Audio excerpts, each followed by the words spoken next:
Баршаңызға сәлеммен құрметті YouTube көрермендерім, мен сіздермен бүгін өте керемет әрі оңай жасалынатын, қазіргі жаз айында шөлді басатын осындай екі түрлі мохитоның рецебін көрсетемін. Алдымен каналыма тіркеліп, каналымды жоғалтып алмас үшін лайк басып қойыңыздар. Ең алдымен бірінші мохитоға қажетті заттар: киви, жалбыз, лайм және лимон.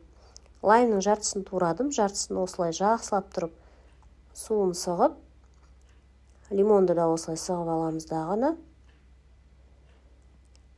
Кішкене үстіне сарағаш қосып блендерлейміз. Бұлай жасауымның себебі мохитомның дәмін өте әдемі етеді. Құрғана мохитоның өзіне мятаны, лимон, лаймды турап салып қоя салса, ол жөнді дәм бермейді.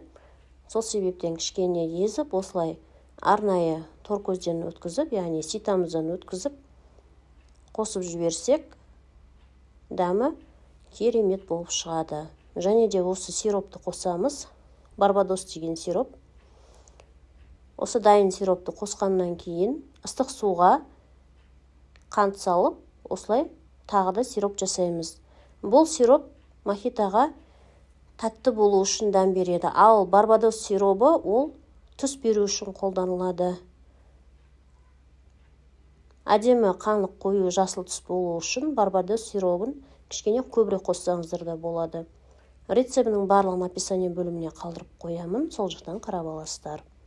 Және де осындай мұзды мен арнайы силикон формада қатырып қойдым.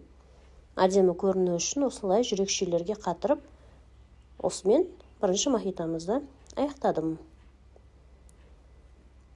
Қазір барынша әдемілеп сәндеп, міне осылай әдемі етіп дастарханға қойып қоямыз. Енді екінші мохитоға кірісеміз. Ол үшін маған қажет лимон, жарты апельсинді турадым және лайм. Барлығын осындай сақтап турап алған соң, шиенің тосабын қолдандым. Және бұл екінші мохитоға қажетті бізде спрайт. Заттардың барлығын ыдысқа салып, шиенің тосабын қосып, спрайтымызды құя саламыз дайын.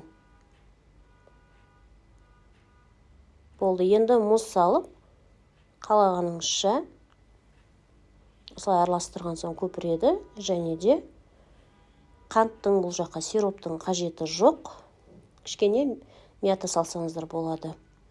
Егер де тосап болмаған жағдайда, онда құлпынай не болмаса таңқурай, яғни малина, клубника деген сияқты жеміс-жидектерді қосатын болсаңыздар, онда сироптың орнына кішкене қантпен су араластырып, бағанағыдай өздеріңіз қолдан сироп жасап, және түс беру үшін қызыл жеміс-жидектерді қоссаңыздар болады.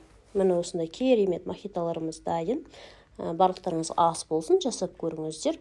Қарапайым сарағаш пен спрайттан жасалынған мохитоларымыздың нәтижесі осындай болып шықты.